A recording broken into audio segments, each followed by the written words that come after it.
Hi everybody, it's Zach and I like movies, and it's time to do a review for Twisters. This is the legacy sequel of the 1996 disaster movie mega hit Twister.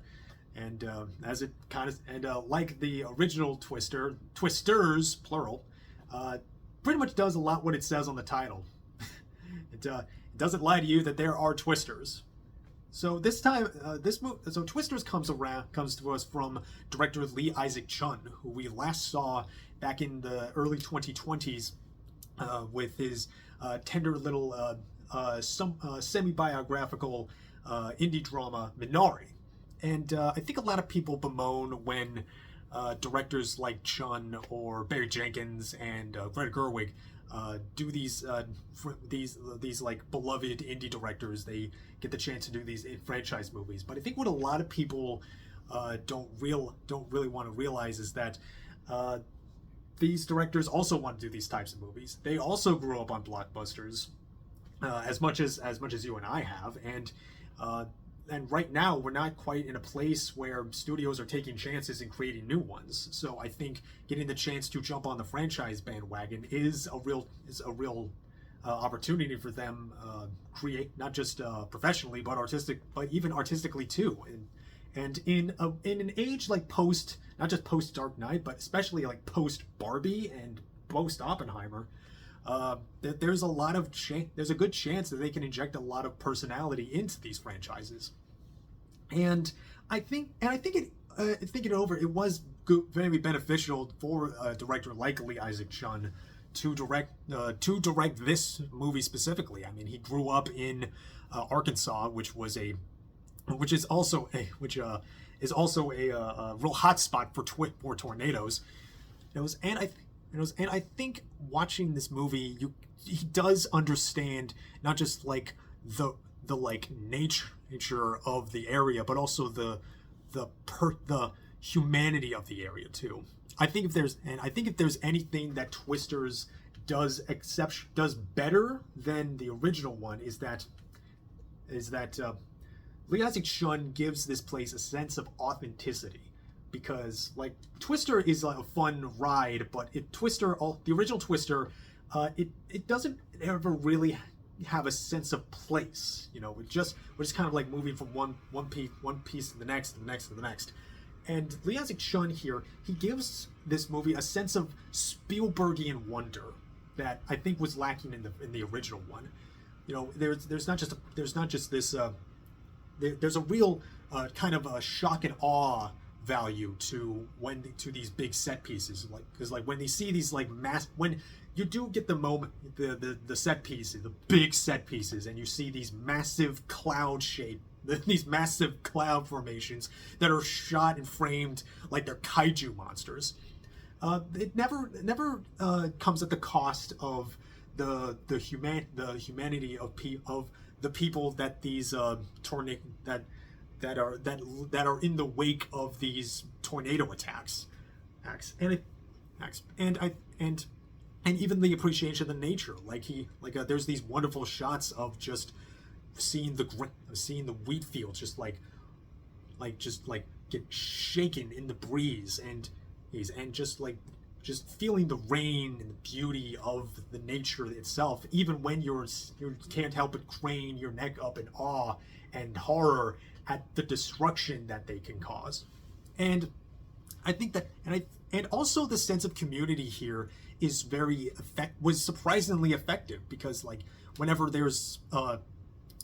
of these tornado scenes hit and it like just completely crashes through a town, you get a lot.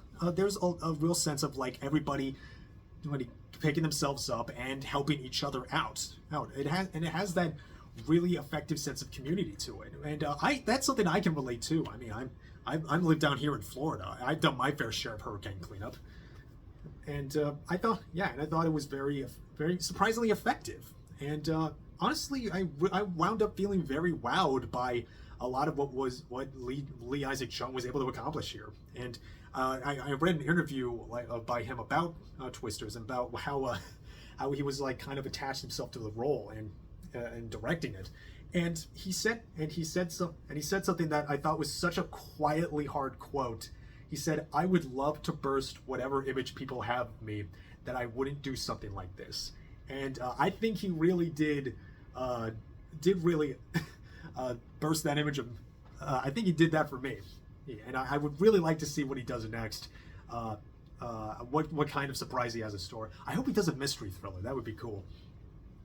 But anyway, on to like what the story is. It's not, and Twisters isn't. It's not like reinventing any wheels or anything, and it's not doing too different in terms of like, you know, character stuff that the original Twister was doing. Because you have Daisy Edgar-Jones. She plays Kate, who's kind of she's not exactly the most dynamic character in the world, but Daisy Edgar-Jones does a really good job selling her. You feel like that she is kind of this wounded spirit, but she maintains like a sense of like a thrill of like a passion for like the science of meteorology, but also she also has this she has the kind of like a cloud whisperer thing that Bill Paxton had in the original, and there's fun versions to what Twisters does with the original, because like you have the thrill, you have the more professional, like uniformed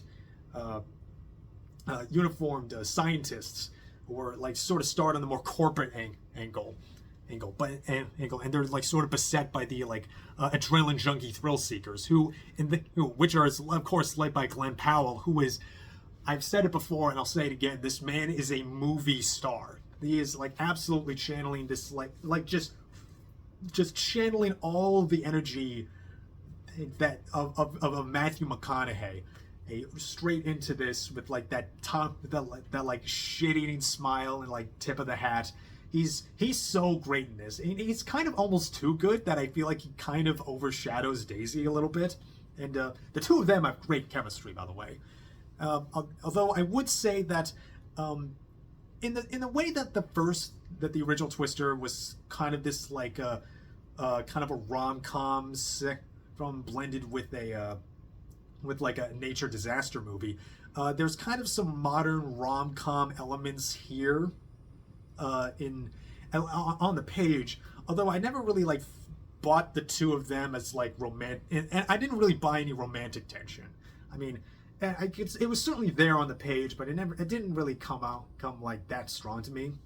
But that being said, the two of them are really great. I actually got more romantic tension from them in their like press junkets than any of the stuff they had in Twisters in the movie itself. But even so, they're very likable people. And like the first Twister, this movie has a really strong list of supporting actors. You have Anthony Ramos, who was in The Heights a while back, which is a little funny considering that Anthony Rapp from Rent was also in the original Twister. And again, Rami, and he plays Kate's close friend and kind of other sole survivor of this prologue Twister attack, named Javi. And Javi, it's not that he's bad. Again, it's nothing necessarily bad. They're just a kind of undercooked characters, because again, they're not like, again, they're not dynamic, but the charisma and screen presence of the actors do really like do kind of some of the heavy lifting here. And you also, and on top of that, you have like again, as an allusion to, as sort of channeling the spirit of the original Twister, the Glen Powell also has a team of thrill-seeking storm tornado chasers, and you have a strong list of supporting actors. You have Katy O'Brien in here, who absolutely stole the show in Love Lies Bleeding earlier this year. You have Sasha Lane, who was in American Honey and How to Blow Up a Pipeline. She's wonderful. You have Brandon Perea. You have the great Tunde Adebimpe, and also you have you actually have a bit part that's a small but fun role played by Paul Scheer, and you also have David Cornswet, who is our new Superman. I was actually a little surprised when I saw his name in the edits, but knowing the kind of character he plays, yeah, he's got the chin. He's got the chin for the job. It's maybe a little hard to say that they like match the like sheer overflowing like broadness of the original group from the original Twister. Again, I'm comparing it a lot to the original Twister, mostly in a complimentary way, because I think Twisters does so much to like it's a kind of legacy sequel that it has reverence for the original, but not reverence in the sense that it's like we're doing everything we can to like be the same, like nothing's changed, but it's reverence in the sense that it wants to evoke the same feelings and tone and experience of the original. You know, it's maybe not quite to the same heights as, say, a Top Gun Maverick, or kind of pushing further the ideas that the original had, like Blade Runner 2049 did, or even something like Tron Legacy. But I think this is a very sturdy, very earnest, and very heartfelt kind of legacy sequel. And I think the sheer experience and spectacle of it, I think certainly, I would say, kind of outmatches the original, at least in terms of that. And there's a real strong balance of the spectacle with the character. And on top of the spectacle, these effects are really well done. Like, clearly a lot of these, the like clouds and the tornadoes, they're obviously very CG heavy, but there's a healthy mix of practical effects in there as well, with like the sheer destruction and you got shit flying around and all that. The way that they're staged and they're choreographed, a lot of these really get to see like how they just kind of escalate and build further and further out the longer the sequences go on. There's one really good one that's that a tornado hits a rodeo, and it's kind of shot to look, it's clearly like faked, but it's shot to look like a long take, and it's very well done, and it was tense, and it was fun, but also like very frightening. And also, you know, I'm kind of adding on because like I kept being impressed by how well it was pulling this off. And again I have to say, there is some, as far as like negatives go, again, the characterization here is just kind of, it kind of just gets the job done. You know, it's not really like, again, nothing's really being no wheels are being reinvented. There's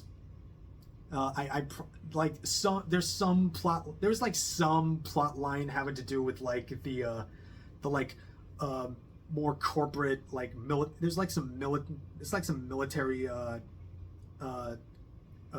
tech plot line that involves like a real estate mogul, but like that kind of gets dropped because like it's clearly not trying to be complicated. It's all the movie is trying to do is just be this very uncomplicated, focused, fun blockbuster, and it's successful at that. Don't get me wrong. And by the way, it's very much worth watching this in IMAX. You get a lot of really great shots of the weather here in the big shot. But I do think that as far as like there's not like much on the page that's very like thin, that's very deep, I would say. But again, similar to the first one, yeah, it's the humanity of the characters and the energy and the presence of the performances and the actors here that really like carries it through the day. And there is a fun, and there is a lot of fun to be had. And again, similar to the original, for any faults I could give it, I think the fun of it, I think the heart is just so earnest. It's just so and it cares so much, and it's shot beautifully too. And I just have so much fun that I kind of can forgive a lot of any faults I had with it. Yeah, I was just very impressed. I had a lot of fun. I was very impressed. This is a definite blockbuster for the summer, and yeah, I think Chung really outdid himself. I think he surprised me. I think Daisy Edgar-Jones and Glen Powell are great together. I think the cast did great. It's just a real fun. It's a real fun time.